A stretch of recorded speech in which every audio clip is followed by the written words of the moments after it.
method validation. So, what we want from a method. I have a little cartoon on the right-hand side here, and it's of a pig. The pig's flying. The pig has a woolly coat, so we can get our wool. The pig has teats, so we can get our milk. And this pig is laying eggs, so we can get our eggs to eat. In other words, we want everything in a method. In reality, we can't have everything. So what we do, we take the best of what we can for our situation, and every laboratory will be different in what their needs are, because they will have you'll have a different group of patients at the end of the day. You'll have different experiences. So I will try and go through some steps in explaining how to think about the methods to, at the end of the day, introduce a quality method into your laboratory. So looking at the expertise is very fundamental. Do you have enough expertise for the method that you are planning to implement? So the method principle here is what I'm concerned with. If I said to you, could you implement an ELISA method? You might go, yes, that's possible. If I said to you, is the Roche method for cortisol appropriate? Could you implement that? You might go, yes, that is possible. If I said to you, could you implement the LC-MS, liquid chromatography mass spectrometry method into your laboratory for cortisol? I would suspect at the current time that most of the answers would be no. So it is not a method that you can consider for the expertise here. That is, it's not a method that many Australian labs can consider because of the expertise within that lab. It's a specialised technique. So you might want to consider the type of method based on the expertise you currently have, because at the end of the day, you need to be able to sustain it. So, what instruments are actually available in Vietnam will become a part of this. And I would suggest to you, as part of what instruments are available, what company support do you have for those instruments? I know in Vietnam you can get second-hand instruments, and I know from my own personal examples that from Hanoi with NHP that there is not always that support for second-hand instruments. So that can be a problem. Whereas instruments with good, solid support are fundamental. So some of those questions. What type of samples do you have? Do you have paediatric samples? Do you have samples from pregnant women? Do you have samples from a geriatric population? These might affect the actual range of results that you might be looking at. It might affect what type of tests you want to do overall. And how many samples. I went to a laboratory on Thursday that had 250 samples per day. Okay, thank you, sorry. I went to another laboratory that had thousands of samples per day. Will I hold it? Okay, is that better? Okay. So there is a very different scenario depending on how many samples come through your laboratory. What turnaround time do I need? Am I in a stat situation where I need a very fast turnaround time for an emergency department for a troponin assay? Or am I in an outpatient clinic setting? And at the bottom line, dollars. How much is it going to cost me? Okay, now I've got it. Hang on. Now I think I broke it. So there are so many considerations. So there's not a one-size-fit-all scenario here. So, we want to choose a method. As we go through this morning, I'm going to talk to cortisol as an example, just because I needed an example to make it more relevant. But what I will do with my method, I will define my method requirements first. What are my requirements for my cortisol assay? What's my patient population? I might put out an expression of interest to Roche and other companies for an automated analyzer for cortisol. I will review the information that I get from those companies, and I will then shortlist the companies. I'll come back to this point in a second. And then I will also do some site visits. The site visits will see how the assay and the instrument in this case is actually performing. My colleagues will tell me things that maybe the companies wouldn't tell me. And I will do a technical assessment. So, the most important of these to me is this peer-reviewed literature, searching the published literature to see what is available on my method. So if I am looking at a Roche or an Abbott cortisol method, I will go and look at the peer-reviewed literature to see what has been written up. The other thing I will do is look at Jan's External Quality Assurance Program, because I'm an Australian, so I'll look at the Australian program.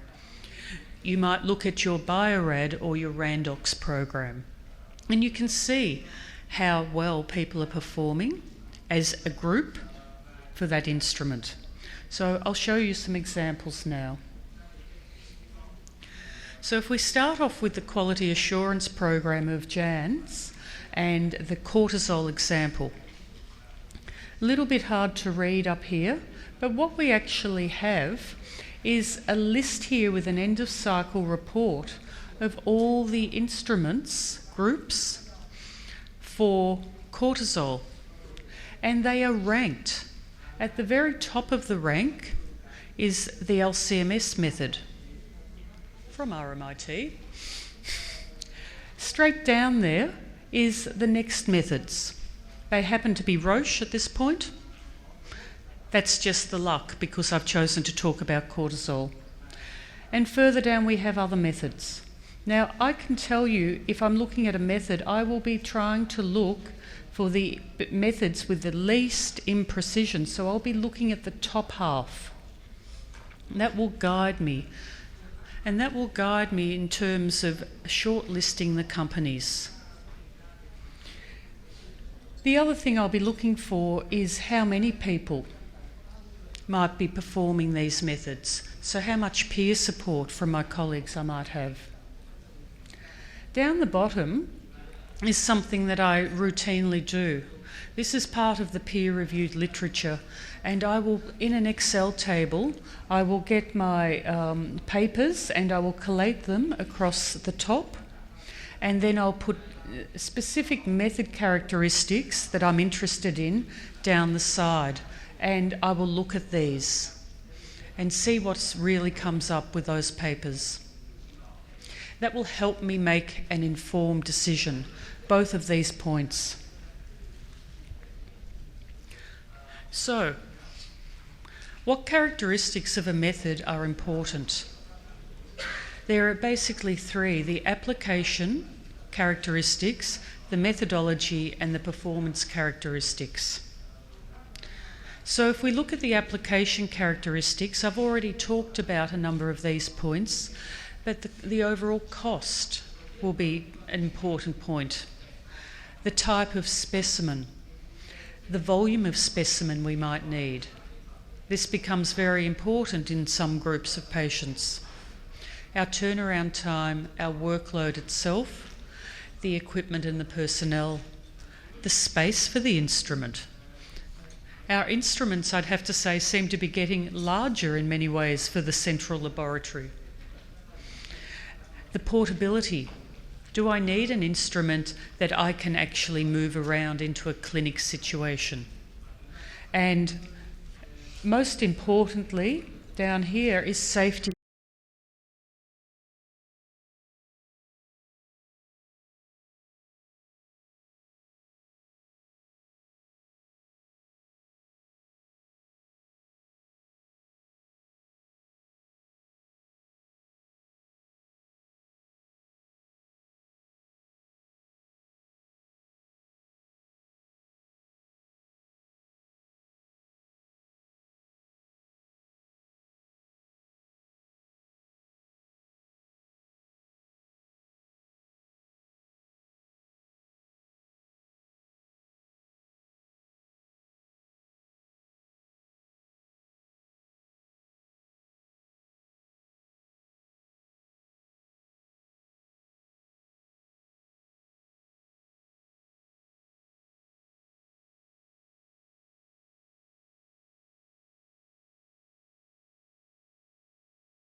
uncertainty of measurement. There's type A and there's also type B.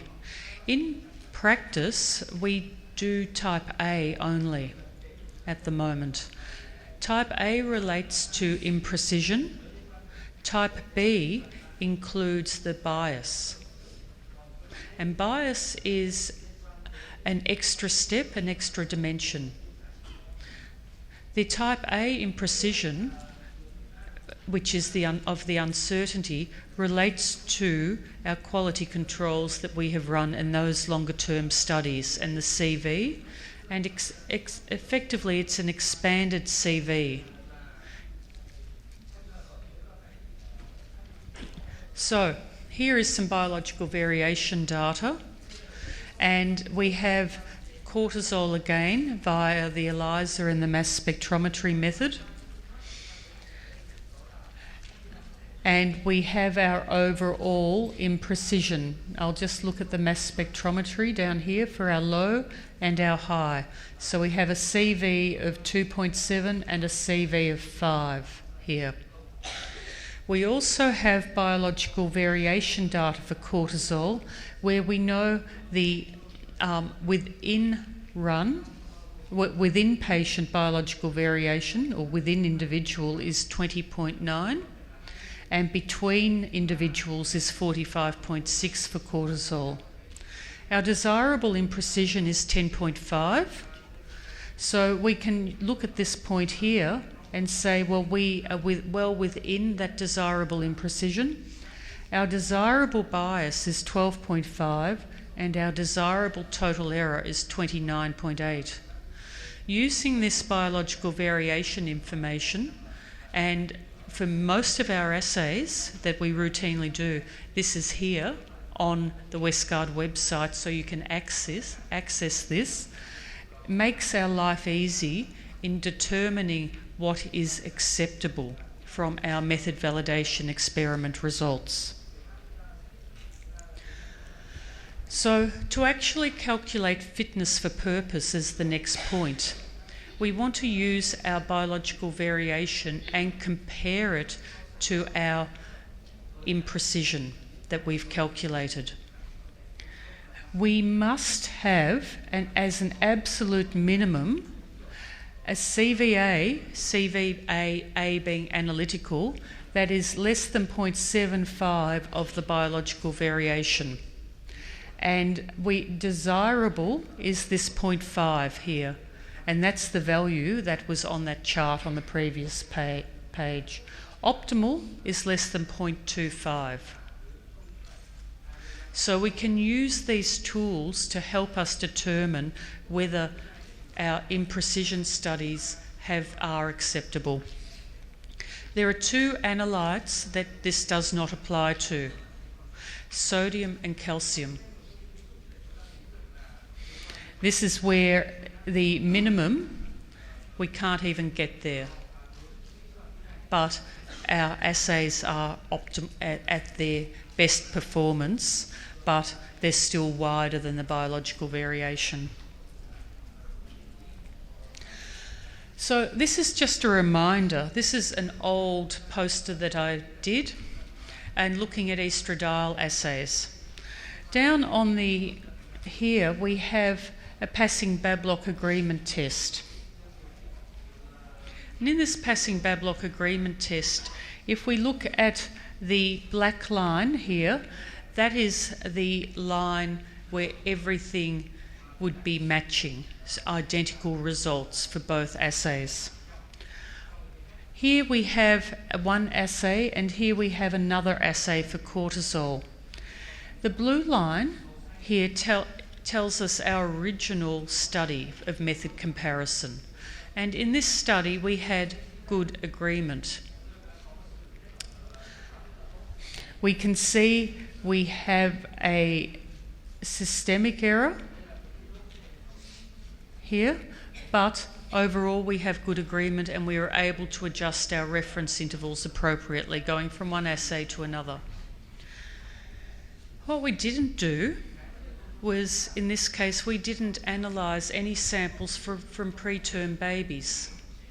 And then a study came up where they wanted us to analyse samples from preterm infants. We started seeing some unusual results. So we went back and we redid our method validation studies, because we actually still had both assays going, and we got a totally different line with our preterm babies.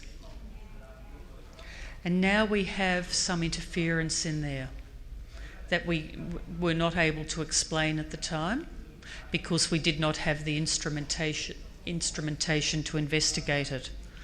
So really the point of this is to say, when you do your method comparison studies, include all the possible patient groups in there, because there could be one patient group where it doesn't apply. And that's what I'm really showing you here. So in conclusion, method validation and evaluation is putting all the pieces in the puzzle to try and get the best method for diagnosis and monitoring of our patients. And I hope this has been useful. Thank you.